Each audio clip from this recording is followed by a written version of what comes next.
Hello everyone. In today's video, we're going to dive into a quick and easy way to build a category filter in the latest version of the Nextjs application.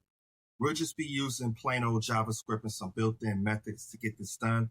So whether you're new to Nextjs or you're looking for a simple way to add a category filter and some interactivity to your application, this is going to be the perfect video for you. To kick us off, we're going to be focused on a component named categorySelector.tsx. It's basically a reusable UI component that's going to render a row of filter buttons like all, learning, food, reminders, projects.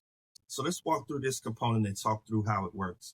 We'll begin by having the use client directive at the top, as we will have some client-side interactivity. We're going to install CLSX, which is a lightweight library that allows you to conditionally render class names. We'll then import the note category, which is basically a reusable export within a lib directory that allows us to have access to the category as a string and use it throughout the application. Basically, this gives us the ability to not have to repeat the same line of code over and over. The props interface is going to start with two props: selected, which is the currently selected active category, and on select is going to be a callback function that's going to get called whenever a category is clicked. Next, we'll define a category list, which is basically a list of strings. Inside of the component, we're going to render a button for each category.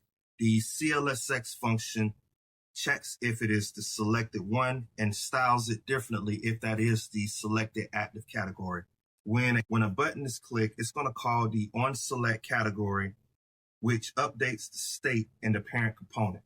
Basically, what happens with this is whenever a button is clicked, it's going to call the onSelect function, which will be passed in the category, which is going to update the state of the parent component. Now, to bring this to life, we'll need to go to the page.tsx file and import the category inside of this component. On this main page, we're going to store the selected category inside of state, and this is what that syntax looks like. Then we'll pass it into the category selector like this. Now, anytime the user clicks a button, set selected category, it's going to update the state with changes. Whenever we render the notes, we're going to filter them like this. We'll have a const named filtered notes. Inside of it, we'll pass in the status, and we're just going to use .filter, .sort, and .position to help us identify the filtered notes. So if the user selects projects, we're only going to get projects displayed. If the user selects learning, we're only going to show learning. And you can notice here that this is the note that has a category of learning. When all is selected, we're going to be able to see all notes regardless of the category that it may be assigned to. And just like that, you have a simple, easy, beginner-friendly category filter that allows the user to filter down to notes by category based upon their personal preference.